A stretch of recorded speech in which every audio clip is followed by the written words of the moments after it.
नमस्कार मित्रों, आशा करता हूँ आप लोग अच्छे होंगे। हमारे YouTube चैनल ज्योतिष जागरण में आप लोगों का स्वागत है। मित्रों, हम लोग फलित ज्योतिष में ज्योतिष सीखने की एक सीरीज के तहत ज्योतिष सीख रहे हैं, जिसमें हम लोग राशियों के गुण स्वरूप के बारे में अध्ययन कर रहे हैं। मित्रों, हम लोग पीछे पाठों में पढ़ा है पुरुष राशियां, स्त्री राशियां, क्रूर राशियां, सौम्य राशियां, चर अचर और जो स्वभाव राशियां, ब्राह्मण, क्षत्रिय, वैश्य, शूद्र गुणों वाली राशियां, सतोगुण, रजोगुण, तमोगुण प्रधान राशियां, अग्नि, पृथ्वी, वायु और जल तत्व की राशियां। मित्रों, जो लोग पाठ शुरू से पढ़ रहे होंगे उनको बहुत आसानी से ये पाठ समझ में आएगा। हम लोग फलित ज्योतिष का ये नवा पाठ पढ़ रहे हैं, जिसमें हम लोग राशियों का त्रिदोष में विभाजन पढ़ेंगे। मित्रों, हम सभी जानते हैं कि इस ब्रह्मांड की रचना पंच महाभूतों के द्वारा हुई है। पंच महाभूत का अर्थ है आकाश, अग्नि, पृथ्वी, वायु और जल। और हमारे शरीर की रचना भी इन्हीं पांच महाभूतों से हुई है। चरक संहिता में भी कहा गया है यत् पिंडे तत् ब्रह्मांडे, मतलब जो इस शरीर में है वही इस ब्रह्मांड में है।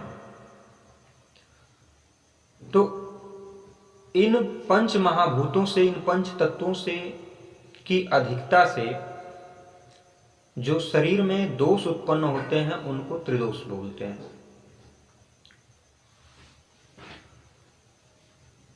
मित्रों, पंच महाभूतों में आकाश तत्व जो है वो सभी राशियों में लगभग 12% की मात्रा से विभक्त हो गया है। उसके बाद जो अग्नि, पृथ्वी और वायु और जल, ये चार तत्व बचते हैं, इनको 3-3 राशियों में विभक्त किया गया है। 1, 5, 9 मेष, सिंह और धनु, ये अग्नि तत्व की राशियां हो गई। 2, 6, 10 ये पृथ्वी तत्व की राशियां हो गई। 3, 7, 11 ये वायु तत्व की राशियां हो गई। और 4, 8, 12 ये जल तत्व की राशियां हो गई। तो इनमें अग्नि तत्व की अधिकता या कमी से जो रोग उत्पन्न होता है, जो दोष उत्पन्न होता है, वो पित्त दोष होता है। और जो पृथ्वी तत्व की अधिकता से या कमी से उत्पन्न होता है वो वात दोष होता है। और जो जल तत्व की राशियों से की अधिकता या कमी से जो दोष उत्पन्न होता है वो कफ दोष होता है।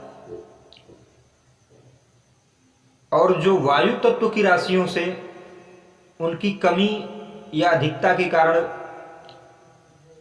उत्पन्न होता है वो त्रिदोष होता है। मतलब उसमें तीनों दोषों का सम्मिलित प्रभाव हो सकता है। तो जिन जातक की राशि अग्नि तत्व की होती है, 1, 5, 9, उनको जो भी बीमारी हो, देखिए बीमारियों का तो बहुत तरह की बीमारियां होती हैं, लेकिन उनका कारण जो होगा वो अग्नि तत्व की राशियों में पित्त प्रधान होगा। उनके दोष का कारण जो होगा वो पित्त दोष से उत्पन्न होंगी। पृथ्वी तत्व की राशियों में जो दोष उत्पन्न होगा वो बीमारियां कुछ भी हों, वात संबंधी ही बीमारी होंगी उनको, उन जातकों को। उसका कारण जो है वो वात दोष होगा। गैस की प्रॉब्लम हो गई या और भी जो वात की समस्याएं, हम बीमारियों पे नहीं पढ़ रहे हैं, हम लोग ज्योतिष में दोष के बारे में पढ़ रहे हैं। तो जो वात दोष उत्पन्न होगा उसके कारण बीमारियां पैदा होंगी। और जो जल तत्व की राशियां हैं उनके जातक को जो है वो कफ संबंधी विकार उत्पन्न होंगे, दोष उत्पन्न होंगे, उनको स्नोफिलिया हो गई, कफ से संबंधित रोग हो गया। और जिन जातकों की वायु तत्व की राशियां हैं 3, 7, 11, उनको समझ में ही नहीं आएगा, उनको त्रिदोष उत्पन्न हो सकता है। मतलब उन जातकों को ये समझ में ही नहीं आएगा कि हमारी बीमारी किस कारण से है।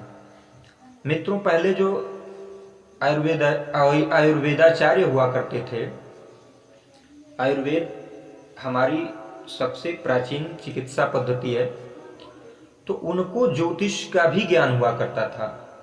वो रोगी को देखते थे तो उसके बारे में ये भी जानते थे कि ये पित्त दोष से प्रभावित है, या इसकी राशि जो है वात दोष की है, या कफ दोष की है, या त्रिदोष की है। तो उस हिसाब से उसका उपचार किया जाता था। तो ज्योतिष जो है, ज्योतिष में अगर त्रिदोष की जानकारी हो और आयुर्वेदाचार्य हो तो ये उनके लिए और आसान हो जाएगा। चिकित्सा के क्षेत्र में भी जो इससे बहुत सहायता मिलेगी। और हम लोग जो पढ़ रहे हैं ज्योतिष के लिए तो ये जरूरी ही है, अगर हम पढ़ रहे हैं। अच्छा मित्रों, मैं ये नहीं कर रहा, हम लोग यहाँ पे राशियों के गुण स्वरूप के बारे में पढ़ रहे हैं। ऐसा नहीं है कि बस राशियों के माध्यम से ही पूरे शरीर पे इसका प्रभाव रहेगा। अभी तो हम लोग आगे पढ़ेंगे कि ग्रह भी शरीर में कई विकार देते हैं। जैसे चंद्रमा से कफ उत्पन्न होता है, बृहस्पति से कफ उत्पन्न होता है, शुक्र से भी कफ उत्पन्न हो सकता है। तो हम लोग अभी बस राशियों के बारे में पढ़ रहे हैं, राशियों के गुण स्वरूप का अध्ययन कर रहे हैं। अगर उम्मीद करता हूं आपको पाठ अच्छा लगा होगा, तो हमारे चैनल को लाइक और शेयर करें। मित्रों, आगे और भी ज्ञानवर्धक जानकारियां आपको मिलेंगी। बाकी पुनः एक बार हमसे जुड़ने के लिए आप लोगों का धन्यवाद। हर हर महादेव।